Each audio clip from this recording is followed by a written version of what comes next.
format, on a fini le solo, c'est l'année tous les 4 ans, on fait du solo en classe 40 et maintenant on repart sur tout un programme double avec donc Curium et Renaud de Haran, qui est donc mon co-skipper sur toute la saison, sur toutes les courses en double, et on va avoir beaucoup de courses en double.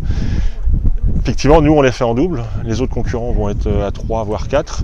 Je crois qu'on est le seul équipage en double et nous c'est une préparation, quand même l'objectif c'est de faire la Jacques Vabre.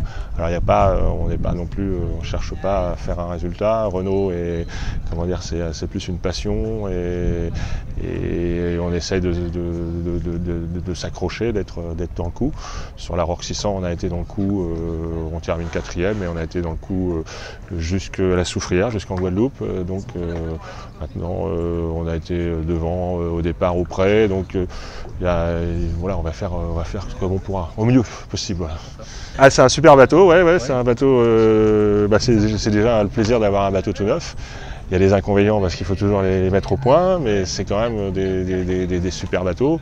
Alors moi j'ai fait l'évolution de toute la classe 40, j'ai commencé donc au tout début de la classe 40 en 2006, et les bateaux, il y a eu quand même une énorme évolution avec, on dit toujours qu'il y a des révolutions, et là on est encore dans la révolution d'Esco, et c'est vrai qu'on a des bateaux qui sont beaucoup plus rapides et qui sont très très exigeants, très durs. Je me suis blessé moi sur la Rock 600.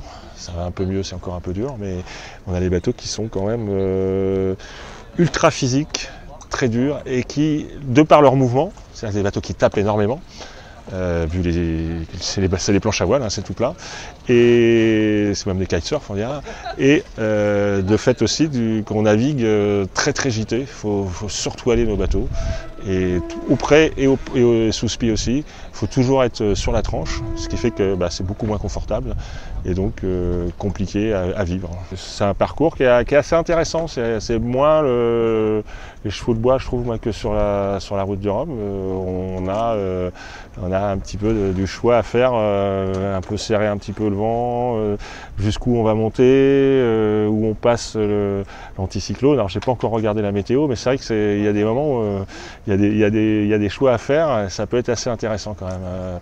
Et puis en plus le départ, le bateau il aime bien beaucoup le pré, et pré-vitesse, c'est plutôt ce qu'on va faire, on va pas faire du voyage. Donc classe 40 on fait plus du voyage, c'est ce que c'est, mais on fait plutôt du pré-vitesse, et le bateau il aime bien ça, il est assez à l'aise, donc c'est un beau petit parcours qui m'intéresse bien, ouais, c'est pas mal. Je crois que ça va être déjà un peu dès le départ, c'est de savoir un peu de combien tu choques en fait. Si tu vas plus vite, mais tu te rapproches quand même un peu moins, tu abats un peu plus, en fait tu t'écartes de la route mais plus vite. Et c'est ces choix-là qui vont être essentiels, de bien visualiser où va être le passage. J'espère qu'il y en aura. Hein. La deuxième étape, on sera 3.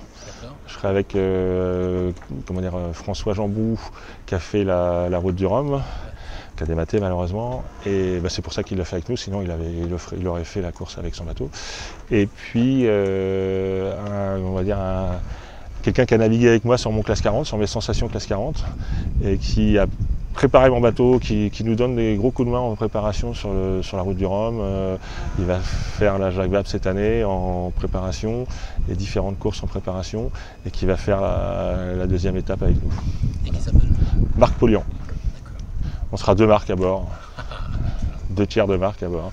Voilà.